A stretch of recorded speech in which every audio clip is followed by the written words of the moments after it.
مقتدی اپنے امام کے ہاتھ چومتے ہیں، کیوں؟ یہ ان کا ادب ہے، یہ ان کی تعظیم ہے، یہ ان کی تکریم ہے۔ جو بندہ اس چیز کے اوپر اعتراضات کرے کہ آپ کسی کو جھک کر ملتے ہیں، تو میرے خیال سے یہ اعتراض غلط ہے۔ بہترین عبادت یہ ہے کہ جب بندہ سجدہ کرتا ہے تو سجدہ کس کو ہے؟ اللہ کو۔ بولو، سجدہ کس کو ہوتا ہے؟ اللہ کو۔ اور ایک بندہ کسی کے سامنے سارا دن خاموش رہے تو لوگ کیا کہتے ہیں؟ جی یہ روزے میں ہے۔ اور کچھ لوگ روزہ رکھ کے بھی بولتے ہیں بہت زیادہ، جن کی زبان بہت زیادہ چلتی ہو۔ حالانکہ یہ دو عبادت اللہ کو بڑی پسند ہے، ایک سجدہ اور دوسرا روزہ۔ اللہ نے کہا وَالَّذِينَ يُبِيتُونَ لِرَبِّهِمْ سُجَّدًا وَقِيَامًا، کہ جو لوگ سجدے کرتے ہیں، جو لوگ قیام کرتے ہیں، جو لوگ اللہ کی بارگاہ میں رکوع کرتے ہیں، اللہ فرماتا ہے وہ لوگ ہمیں پسند ہیں۔ کیوں نہ پسند ہو؟ سجدہ وہ عبادت ہے جو کائنات میں سب سے پہلے اللہ نے حکم دیا، فرشتوں تم میرے بندے کے سامنے جھک جاؤ، میرے بندے کو سجدہ کرو۔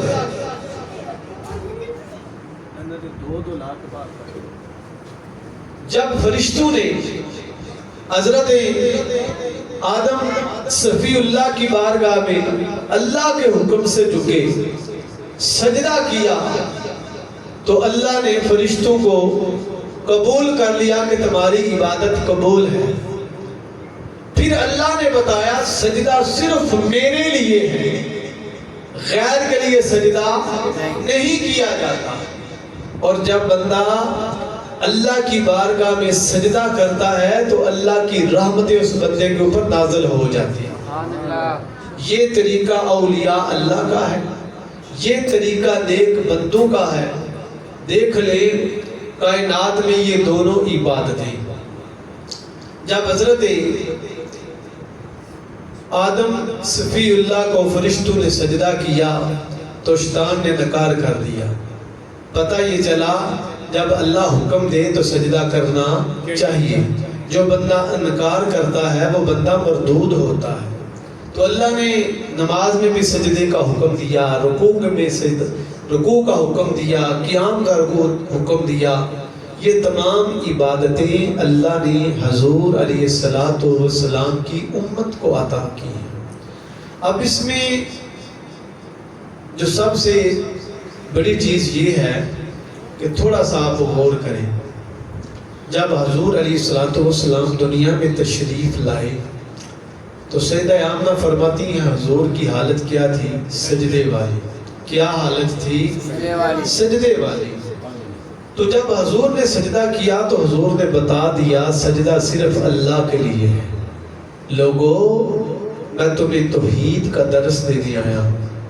حضور نے سجدہ کر کے بتا دیا اگر نجات چاہتے ہو تو اللہ کی بارگاہ میں بار بار سجدہ کیا کرو۔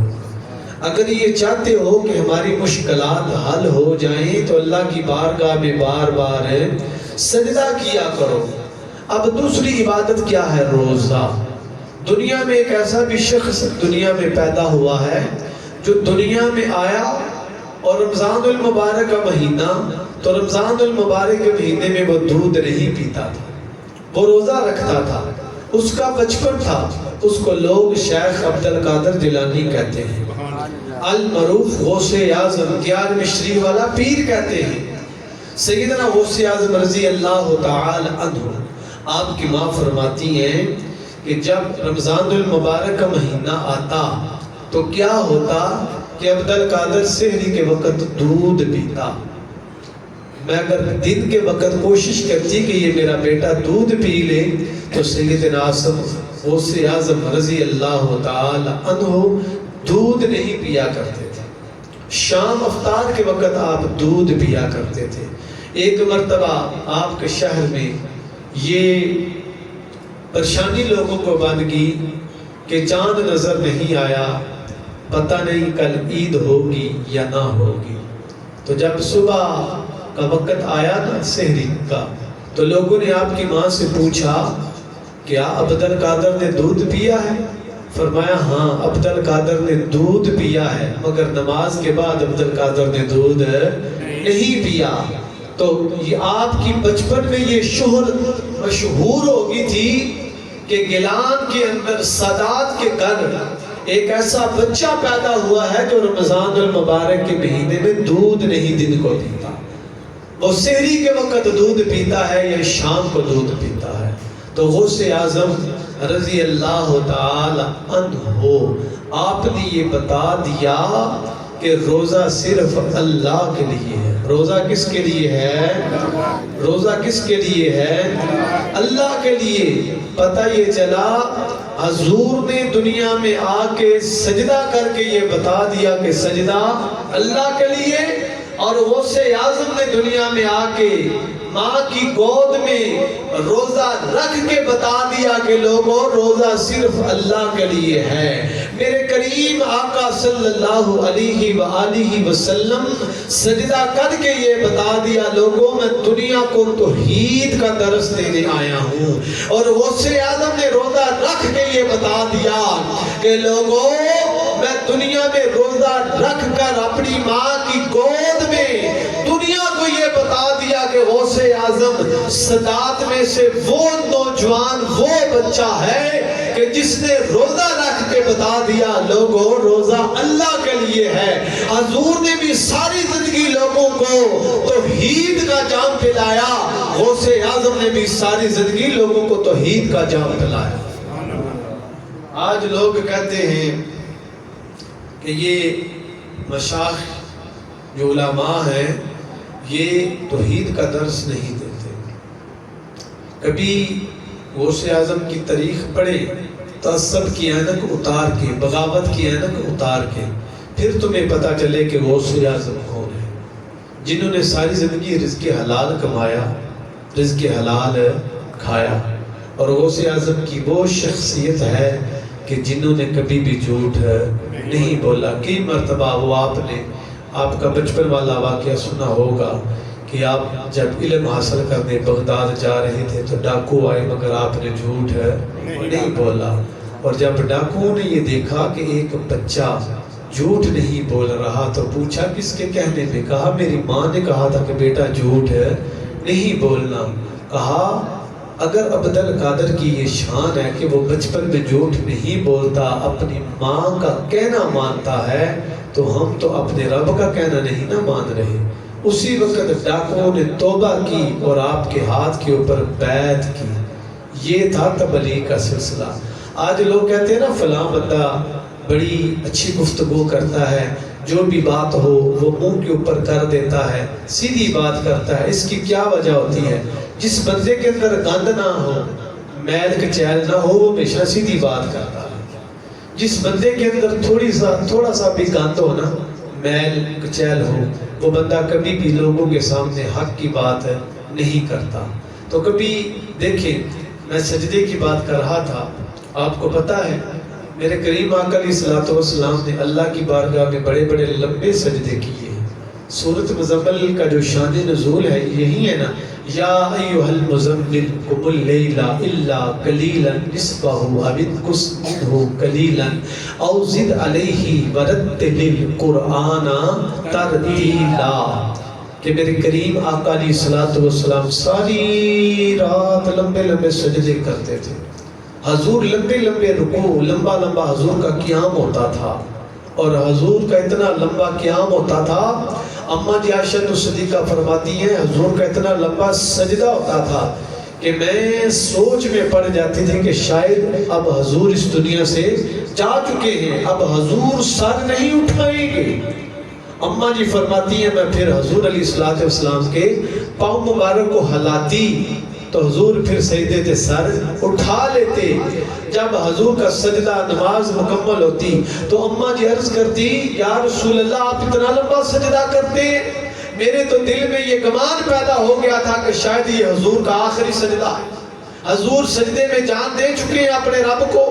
تو میرے قریب آقا نے فرمایا عائشہ تمہیں پتہ ہے جب میں اپنے رب کی بارگاہ میں سجدہ کرتا ہوں تو مجھے سکون ملتا ہے، رکوع کرتا ہوں میرے اوپر اللہ کی رحمت کی بارش ہوتی ہے۔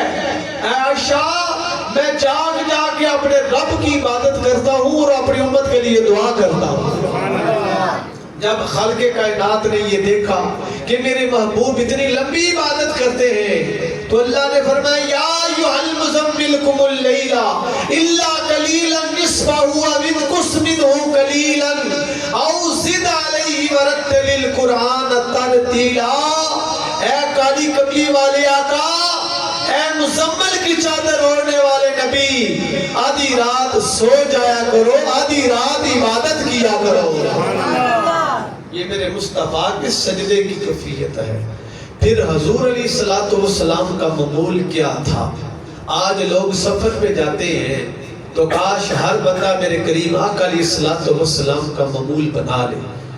میں نے پڑھا ہے کہ حضور جب سفر پہ جاتے تھے تو حضور آخری کام کیا کرتے تھے؟ حضور مسجد میں جایا کرتے تھے، اور حضور مسجد میں آ کر نفل پڑھتے، پھر حضور سفر پہ جایا کرتے تھے۔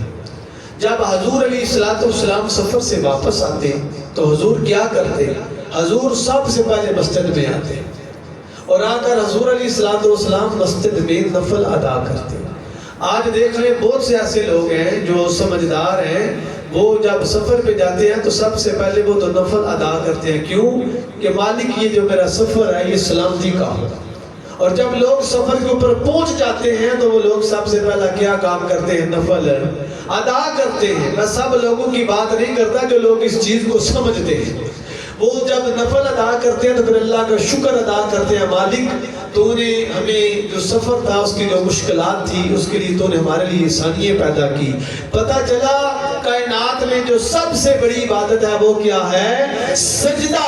سجدہ جب بندہ اللہ کی بارگاہ میں کرتا ہے تو سجدہ بندے کو نجات دلا دیتا ہے، بہت سی بندے کی مشکلات آسان ہو جاتی ہیں۔ آج تو لوگ کیا کہتے ہیں؟ کیا ایک حدیث پاک تو یہ بھی ہے نا کہ اگر ایک بندہ عشاء کی نماز با جماعت ادا کرتا ہے، وہ صبح کی نماز پھر با جماعت ادا کر لیتا ہے، اس بندے کو پوری رات کی عبادت کا ثواب ملتا ہے، اس میں کوئی شک نہیں ہے، ملتا ہے۔ اگر بندہ عشاء کے بعد چند نفل پڑھ لے، تہجد کے نفل پڑھ لے، تو پتہ ہے جب بندہ میرے کریم آقا علیہ السلام فرماتے ہیں تمہیں پتہ ہے اللہ مسکراتا ہے، اللہ خوش ہوتا ہے۔ صحابہ نے پوچھا یا رسول اللہ رب کب مسکراتا ہے، رب کب خوش ہوتا ہے؟ تو میرے کریم آقا علیہ السلام نے فرمایا ایک جب بندہ تہجد کی نماز کے لیے کھڑا ہوتا ہے نا، تہجد کی نماز کے لیے، تو رب مسکراتا ہے۔ دوسرا جب جہاد کے لیے صفیں باندھی جاتی ہیں یا نماز کی صفیں کھڑی کی جاتی ہیں، اللہ خوش ہوتا ہے کہ ایک میرا بندہ صفیں درست کر رہا ہے۔ کس لیے؟ نماز کے لیے۔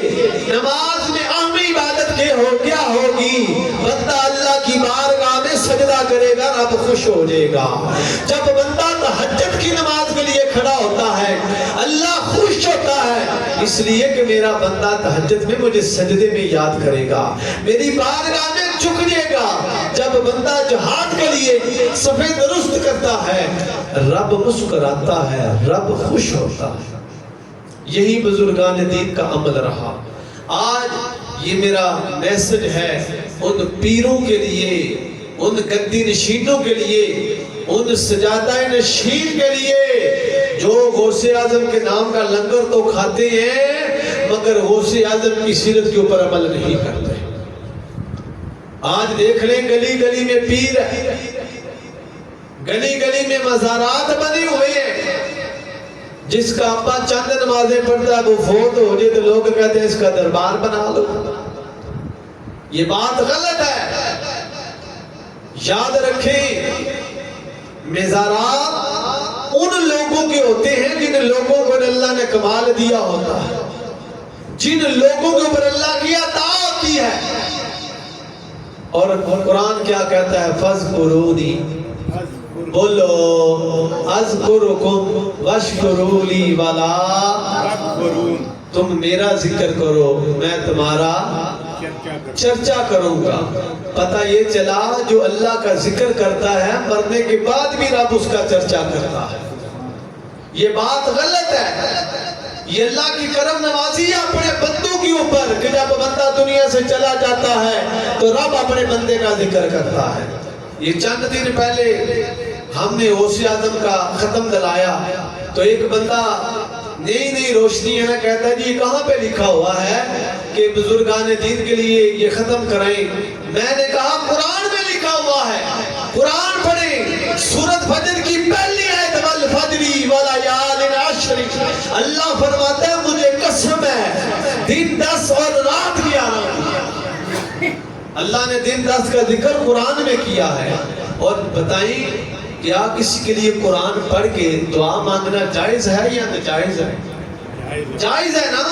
تو ہم کیا کرتے ہیں, بزرگان دین کے لیے دعا کرتے ہیں. لیکن یہ جو سجادہ نشین خلق نام غوث اعظم کا استعمال کرتے ہیں اور کام غوث اعظم والا نہیں کرتے. سنیں غوث اعظم کی تاریخ کیا ہے.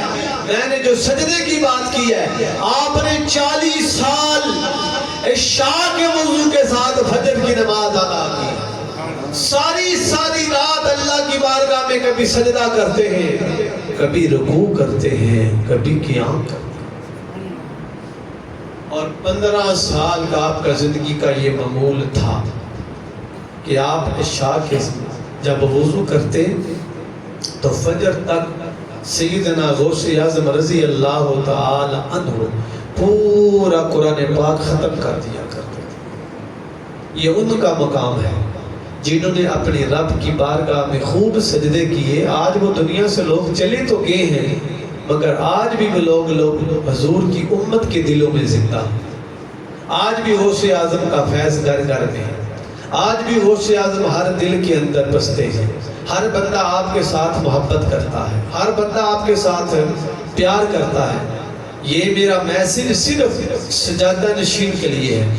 اور غوث اعظم کا معمول کیا تھا دیکھیں, آپ فجر کی نماز پڑھنے کے بعد ذکر و ذکار کرتے, چاشت پڑھتے, اشراق پڑھتے. اس کے بعد آپ سارا دن لوگوں کو نبی پاک کی حدیث پڑھایا کرتے. سبحان اللہ کیا یہ خیال ہے کتنے کرتا کہتے تو تلے 60 فارمی مرغے آ رہا نوجوانہ واسطے آتا ہے, بزرگاں واسطے نہیں. اور سارا دن آپ لوگوں کو حضور کی حدیث پڑھاتے, فقہ پڑھاتے, صرف نحو پڑھاتے. اور دن کے وقت دوپہر کے وقت آپ تھوڑی دیر کے لیے قلولہ یعنی آرام کرتے سو جاتے. کیوں سونا دن کے وقت دوپہر کو تھوڑی دیر کے لیے حضور کی سنت. اور جب زور کی نماز آپ پڑھا لیتے نا تو زور کی نماز پڑھانے کے بعد آپ کیا کرتے, لوگوں کو قرآن پاک پڑھایا کرتے. کیا کیا کرتے تھے لوگوں کو؟